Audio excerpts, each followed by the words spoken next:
दोस्तों नमस्कार, ये है मार्गदर्शन फॉर सिविल सर्विसेज। मैं अनुराग चौधरी। दोस्तों सामान्य अध्ययन वस्तुनिष्ठ प्रश्न संग्रह श्रृंखला में आज की वीडियो में हम सॉल्व करेंगे भारतीय संविधान एवं राज्य व्यवस्था के महत्वपूर्ण प्रश्नों का भाग 3, जिसमें हम नागरिकता और मूल अधिकारों से संबंधित महत्वपूर्ण प्रश्नों को कवर करेंगे। दोस्तों ये प्रश्न विभिन्न परीक्षाओं के सामान्य अध्ययन के साथ साथ अध्यापक भर्ती परीक्षाओं जैसे LT grade, TGT, PGT, GIC प्रवक्ता और गवर्नमेंट डिग्री कॉलेज आदि के लिए बहुत ही उपयोगी हैं। तो आइए शुरू करते हैं आज का वीडियो। सामान्य अध्ययन वस्तुनिष्ठ प्रश्न संग्रह श्रृंखला में एनसीईआरटी आधारित भारतीय राज्य व्यवस्था के महत्वपूर्ण प्रश्नों का भाग 3। आइए सबसे पहले हम नागरिकता से संबंधित प्रश्नों को देखते हैं। देखिए प्रश्न है दोस्तों कि संविधान का कौन सा भाग नागरिकता से संबंधित है। तो आप जानते भी हैं कि भारतीय संविधान का भाग 2 जो है ये नागरिकता से संबंधित है और भारतीय संविधान के भाग 2 के अनुच्छेद 5 से 11 तक नागरिकता यानी सिटीजनशिप से संबंधित जो है प्रावधान किए गए हैं और नागरिकता लोकतंत्रात्मक राज्य व्यवस्था के अपरिहार्य सिद्धांत को कानूनी स्वरूप प्रदान करती है। अगला प्रश्न है दोस्तों, भारतीय संविधान निम्न में से कौन सी नागरिकता प्रदान करता है। ऑप्शन है आपके दोहरी नागरिकता, एकल नागरिकता, उपरोक्त दोनों या उपर्युक्त में से कोई नहीं। तो सही उत्तर है भारतीय संविधान एकल नागरिकता का प्रावधान करता है और भारतीय संविधान में एकल नागरिकता का उपबंध ब्रिटेन के संविधान से लिया गया है। अगला प्रश्न है दोस्तों, भारतीय संविधान नागरिकता प्रदान करता है जन्म के आधार पर, निवास के आधार पर, देशीकरण के आधार पर या उपरोक्त सभी के आधार पर। तो सही उत्तर ऑप्शन डी, उपरोक्त सभी के आधार पर।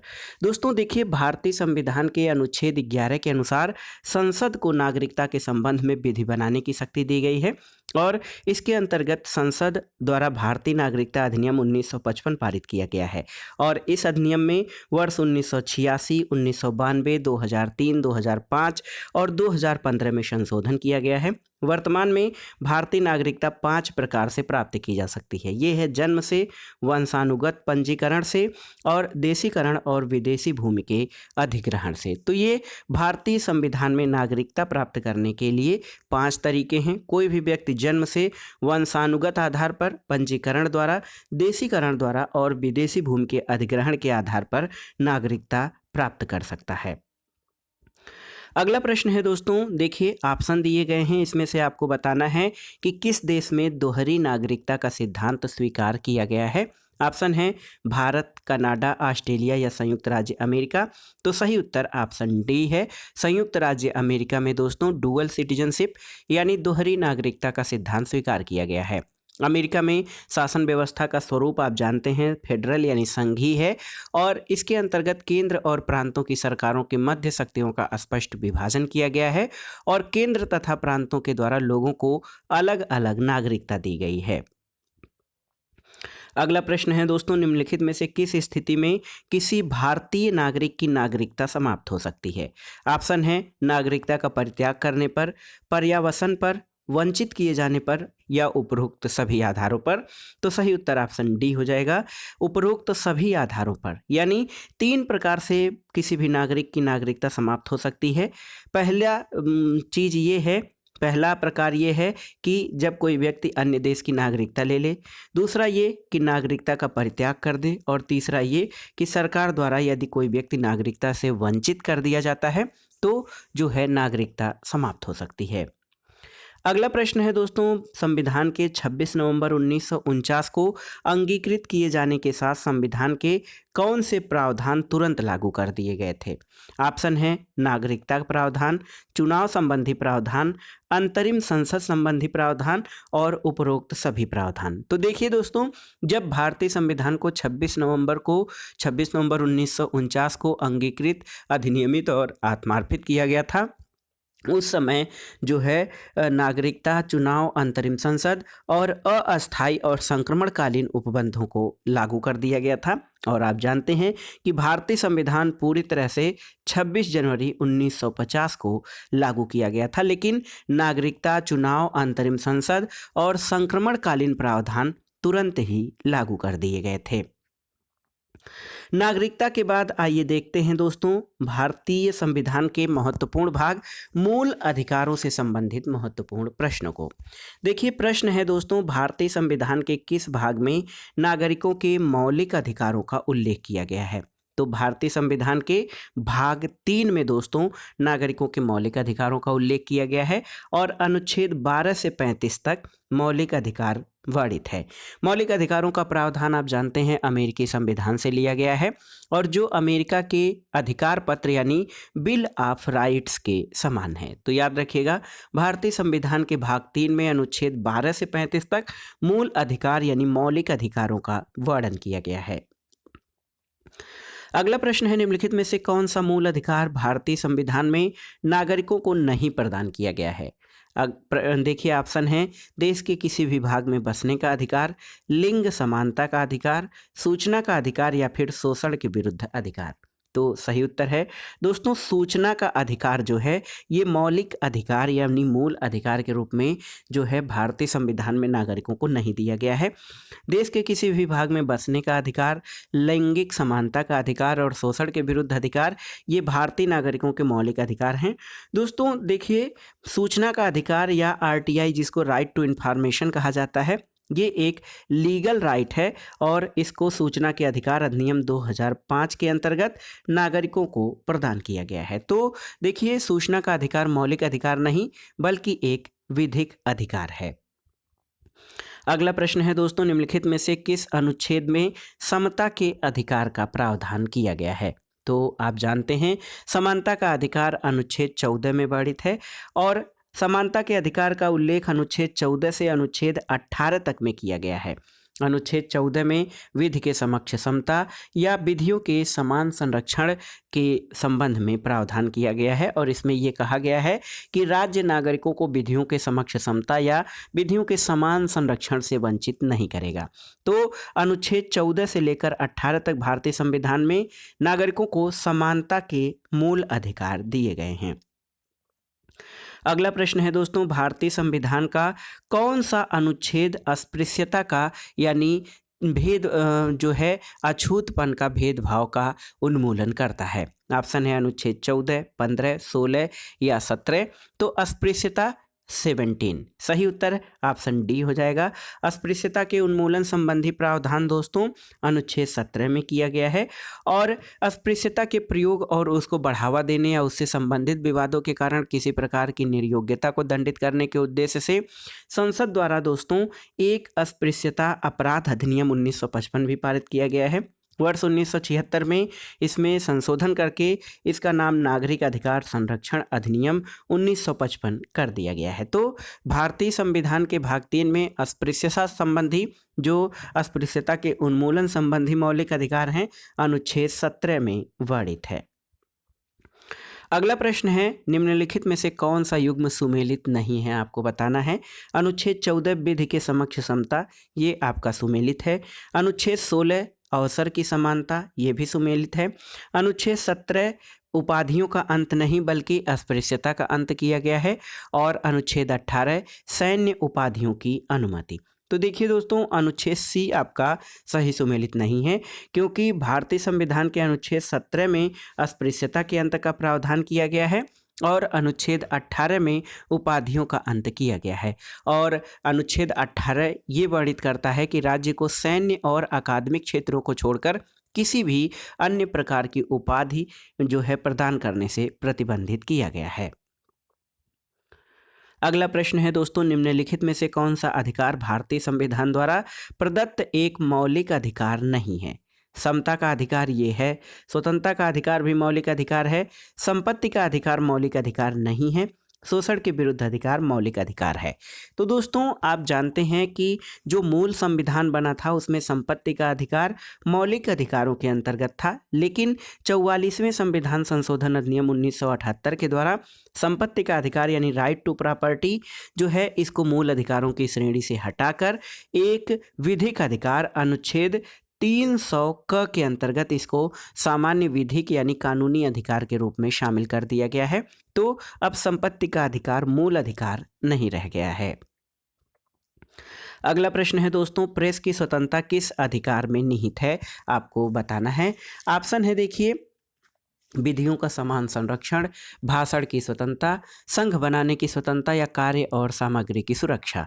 तो सही उत्तर है प्रेस की स्वतंत्रता, यानी दोस्तों लिबर्टी ऑफ प्रेस, ये दो जो है फ्रीडम ऑफ प्रेस भाषण की स्वतंत्रता के अंतर्गत है।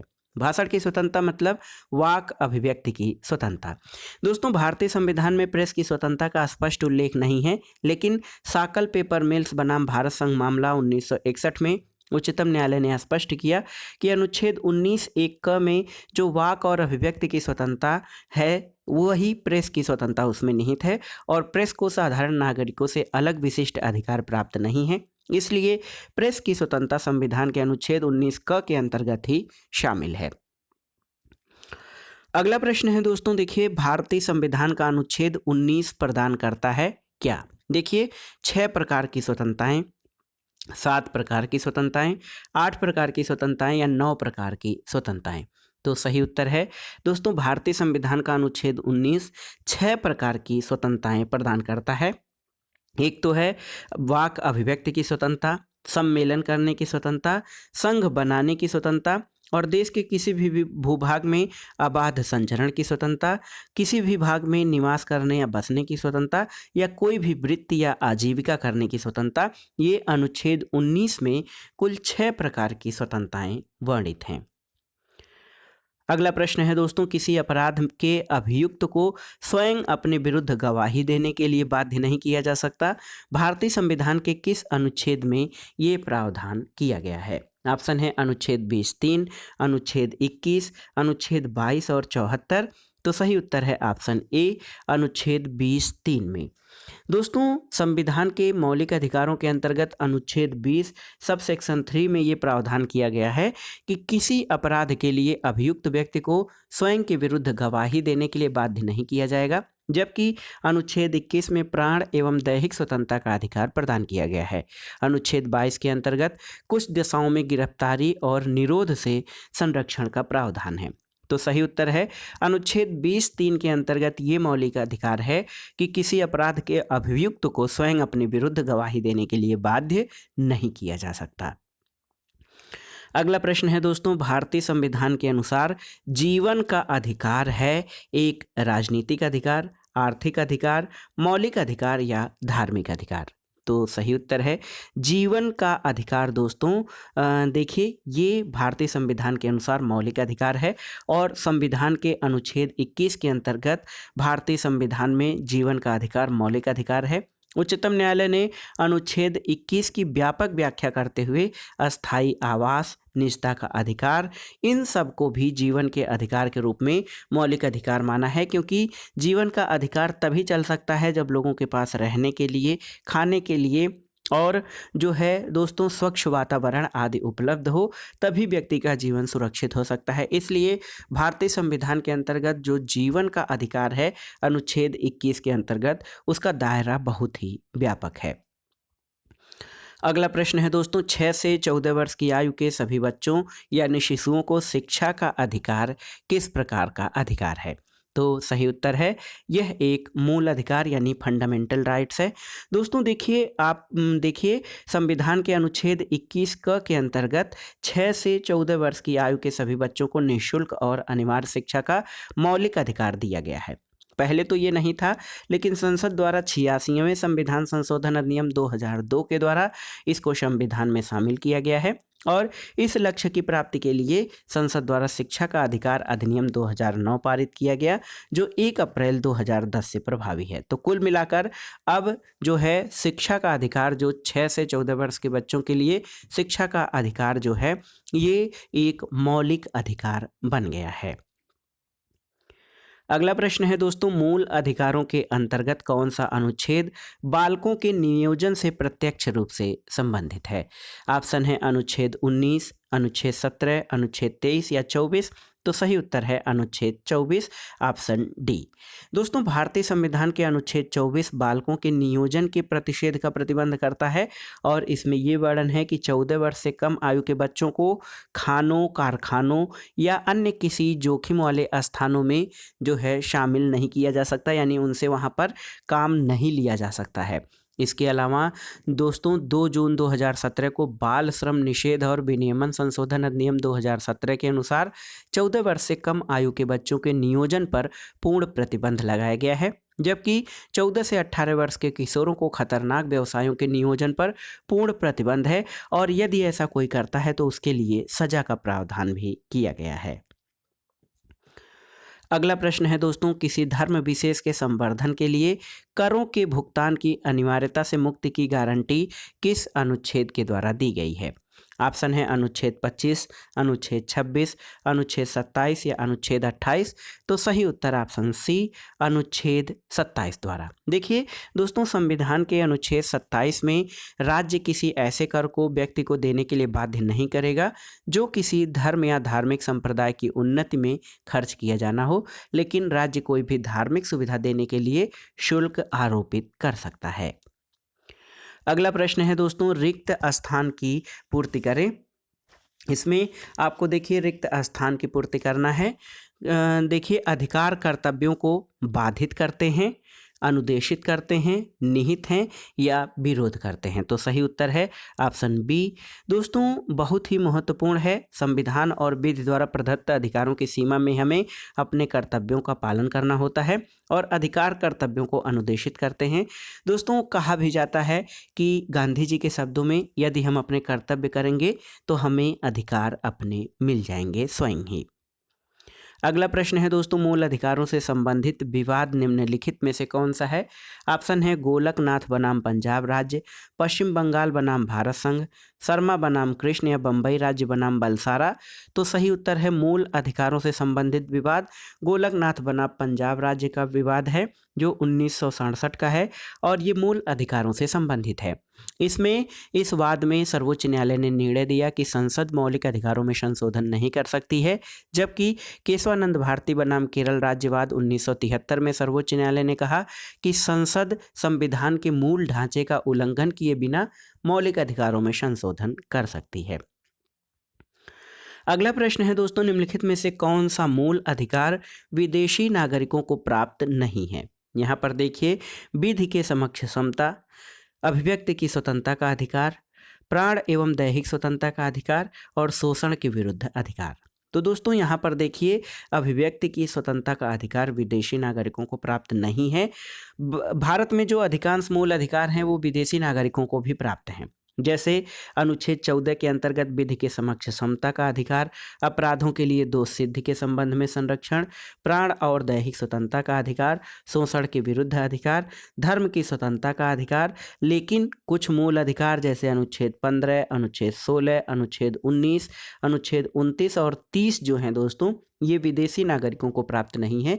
तो इसमें अभिव्यक्ति की स्वतंत्रता का अधिकार विदेशी नागरिकों को नहीं दिया गया है। अगला प्रश्न है कि अल्पसंख्यकों के हितों की सुरक्षा पर किस अनुच्छेद में प्रावधान किया गया है? तो सही उत्तर है ऑप्शन सी अनुच्छेद 29। दोस्तों मौलिक अधिकारों से संबंधित अनुच्छेद 29 में अल्पसंख्यक वर्गों के हितों के संरक्षण के प्रावधान किया गया है और इसमें यह कहा गया है कि भारत के राज्य क्षेत्र में या उसके किसी भाग में निवासी या नागरिकों को अपनी भाषा, लिपि या संस्कृति को बनाए रखने का अधिकार होगा। अगला प्रश्न है दोस्तों, बधुआ मजदूर उन्मूलन अधिनियम संसद ने किस वर्ष पारित किया था? आपको बताना है। ऑप्शन है 1971, 1976, 1979 या 1981। तो सही उत्तर ऑप्शन बी 1976 में। दोस्तों 1976 में बधुआ मजदूरी उन्मूलन अधिनियम पारित किया गया और इस कानून के अंतर्गत बिना भुगतान किए मजदूरी कराना गैर कानूनी घोषित किया गया है। अगला प्रश्न है मंडल आयोग द्वारा अपनी रिपोर्ट किस वर्ष प्रस्तुत की गई थी? तो सही उत्तर है 1980 में। देखिए दोस्तों सामाजिक और शैक्षणिक रूप से पिछड़े वर्गों की स्थिति जानने के लिए 20 दिसंबर 1978 को मोरारजी देसाई सरकार ने बिहार के पूर्व मुख्यमंत्री बीपी मंडल, बिंदेश्वरी प्रसाद मंडल की अध्यक्षता में पिछड़ा वर्ग आयोग के गठन करने की घोषणा की और इसने अपनी रिपोर्ट 12 दिसंबर 1980 को प्रस्तुत करते हुए पिछड़े वर्गों के लिए 27% आरक्षण की सिफारिश की थी। तो मंडल आयोग द्वारा अपनी रिपोर्ट 1980 में प्रस्तुत की गई थी।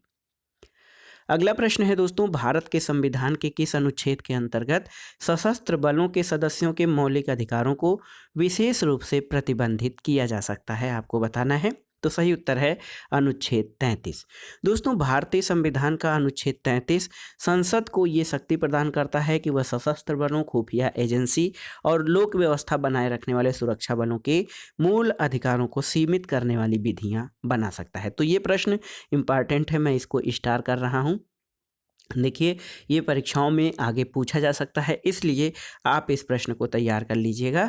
दोस्तों, सशस्त्र बलों के सदस्यों के लिए मौलिक अधिकारों को विशेष रूप से प्रतिबंधित अनुच्छेद 33 के अंतर्गत किया जा सकता है। अगला प्रश्न है दोस्तों, मौलिक अधिकार निलंबित किए जा सकते हैं किसके द्वारा? राज्यपाल द्वारा, राष्ट्रपति द्वारा, विधि मंत्री द्वारा या प्रधानमंत्री द्वारा। तो सही उत्तर क्या हो जाएगा? देखिए दोस्तों, सही उत्तर आपका हो जाएगा, बहुत ही महत्वपूर्ण है कि मौलिक अधिकार जो हैं ये राष्ट्रपति द्वारा निलंबित किए जा सकते हैं विशेष परिस्थितियों में। आपातकाल के दौरान मूल अधिकारों का निलंबन दो प्रकार से होता है। एक तो अनुच्छेद 358 के द्वारा, इसमें यह है कि युद्ध अथवा बाह्य आक्रमण के कारण भारत अथवा उस किसी क्षेत्र पर आपातकाल प्रभावी हो तो अनुच्छेद 19 में मूल अधिकार स्वतः निलंबित हो जाते हैं। और दूसरी बात, अनुच्छेद 359 में राष्ट्रपति को ये अधिकार प्रदान किया गया है कि वो आपातकाल के समय अनुच्छेद 20 और 21 को छोड़कर अन्य किसी भी मूल अधिकार को प्रवर्तन को निलंबित कर सकता है। अगला प्रश्न है दोस्तों, देखिए, निम्नलिखित में से किसको संविधान द्वारा मौलिक अधिकारों के संरक्षण की शक्ति दी गई है?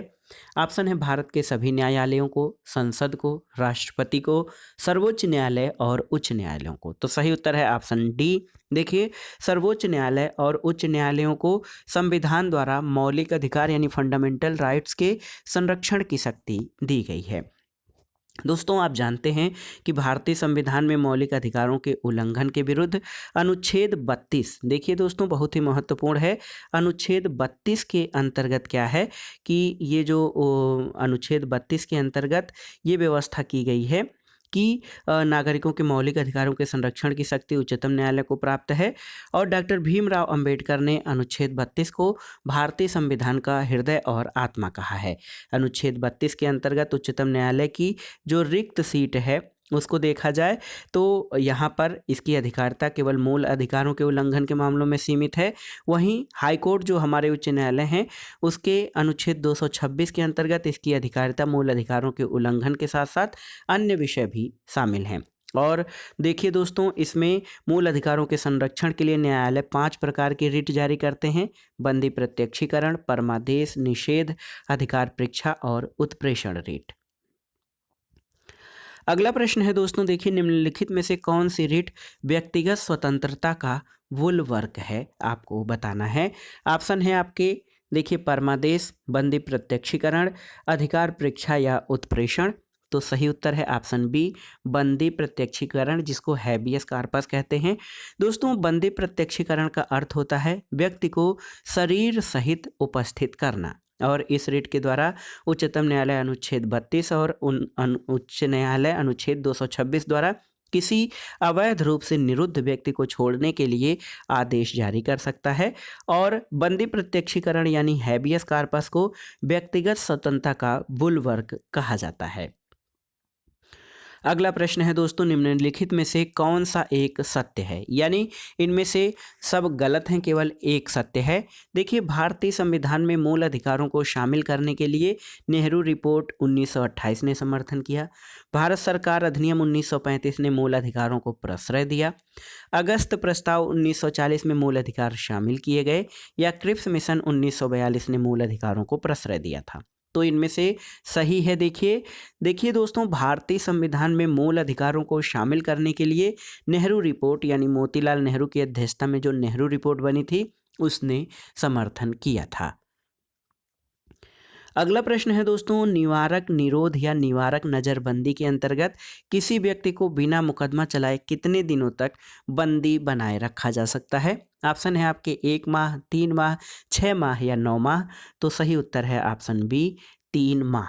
दोस्तों, भारतीय संविधान के अनुच्छेद 22(4) के अंतर्गत निवारक निरोध का प्रावधान किया गया है और इसके अनुसार किसी व्यक्ति को बिना मुकदमा चलाए 3 माह तक बंदी बनाया जा सकता है। लेकिन यदि किसी व्यक्ति को इससे अधिक समय तक नज़रबंदी में रखना हो तो उच्च न्यायालय के न्यायाधीश की अध्यक्षता वाली समिति की अनुशंसा या सिफारिश आवश्यक होगी।